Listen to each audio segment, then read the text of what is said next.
Am I the a-hole for saying I feel like the least prioritized member of my family and like my parents' least favorite kid?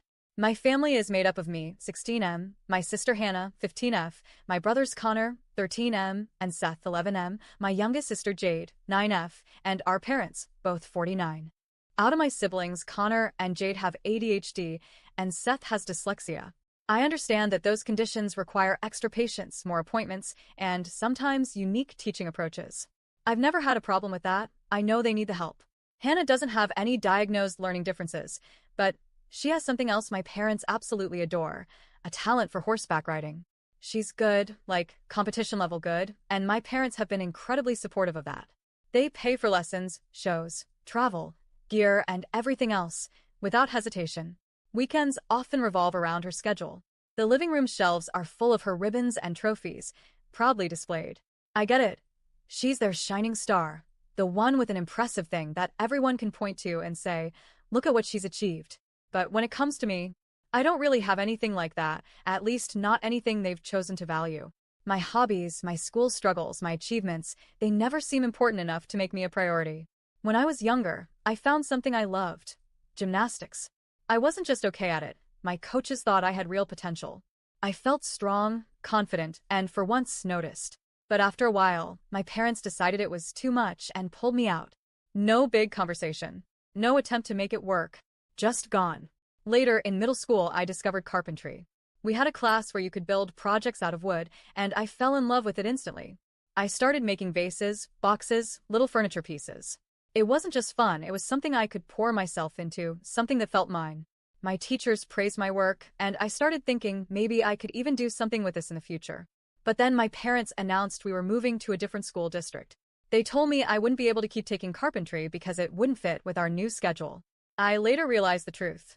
After we moved, Hannah still drove to her same trainer, which was farther than my carpentry class would have been, and Seth still went to his art program, which also took more time and money. So, why was mine the only activity that didn't survive the move? The move, they said, was for Jade. Her IEP wasn't being respected at her old school, and she needed a better environment. I wasn't mad at Jade for that, but I noticed this was actually the second time we'd moved for a sibling's education. The first time, it was for Seth. When my high school teachers noticed I was struggling in a few subjects, they recommended extra tutoring. They reached out to my parents more than once, and so did my guidance counselor. But my parents said it wasn't worth the money and told me I'd just have to manage on my own. My school doesn't offer free tutoring, so I've been limping through classes ever since, hoping to scrape passing grades. And here's the kicker: Hannah, who also doesn't have ADHD or dyslexia, gets a math tutor because it's her weakest subject. My parents say she needs to keep up so she won't fall behind in competitions, since she's so busy with horses. Apparently, my education isn't worth investing in, but hers is. One of the moments that really hit me was while packing for the move. I found the wooden vases I'd made for my parents in carpentry class shoved into a corner of the garage, dusty and broken. When I asked about them, they shrugged and said they were just junk and tossed them. I stood there, holding back the urge to say, I made those for you. But I didn't. I knew it wouldn't matter. After the move, family stress was high, and my parents suddenly decided we all needed family therapy. During one session, I finally did something I'd never done before. I told them exactly how I felt. I said I thought I was the least prioritized member of the family and felt like their least favorite kid. I explained about the activities, the lack of academic support, the way my interests were always the ones cut or ignored. The therapist actually turned to them and asked about the double standard. My parents' faces hardened immediately. They told me I had a victimhood mindset and that I should be grateful I didn't need the extra help my siblings required. The next 2 sessions after that were brutal. Every answer I gave was met with coldness or short, clipped responses. At home, the tension was so thick, I barely wanted to speak. Then one evening, my parents said they needed space from my selfish attitude and sent me to live with my grandparents for a few weeks.